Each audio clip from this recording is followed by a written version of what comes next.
permettrait au sport africain de façon générale de produire des stars comme produisent les fédérations comme la fédération UEFA en Europe ou alors les fédérations de la CONCACAF au niveau de la DIC. Des joueurs, quand ils sont rendus à l'échelle internationale, désolé d'utiliser ce terme concernant les êtres humains, ils rapportent à leur fédération.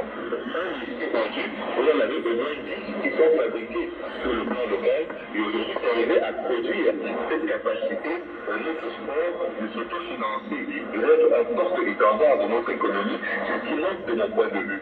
De l'autre côté, il faut aussi que une fois qu'on a entendu cela, que nos chaînes de télévision, la chaîne de valeur autour du sport soit créée afin que ce sport-là apporte toute sa contribution au développement du pays.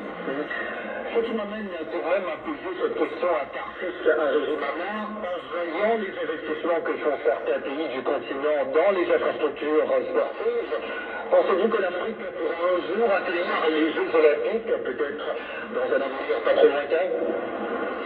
C'est difficile.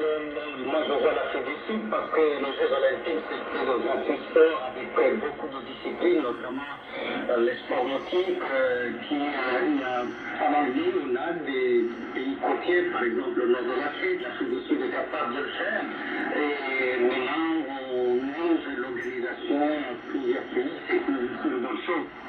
Dakar va organiser les Jeux Olympiques de la jeunesse en 2026. Donc c'est déjà un essai que le Comité international olympique propose finalement à l'Afrique.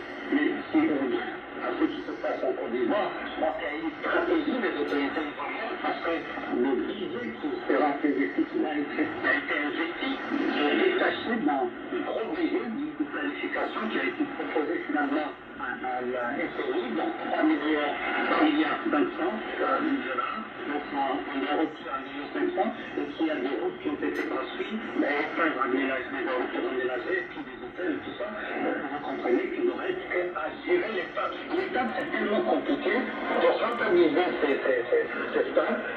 Il faut proposer finalement d'autres événements. Je pense qu'il y a une stratégie ivoirienne qui a été faite pour qu'on puisse non seulement avoir la visibilité en ce qui concerne les activités qui sont organisées dans ces stades, mais avoir des rentabilités via marketing à travers les droits de télévision et les réseaux sociaux.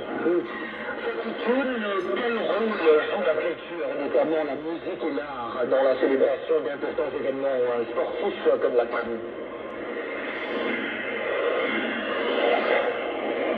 Je pense que par exemple,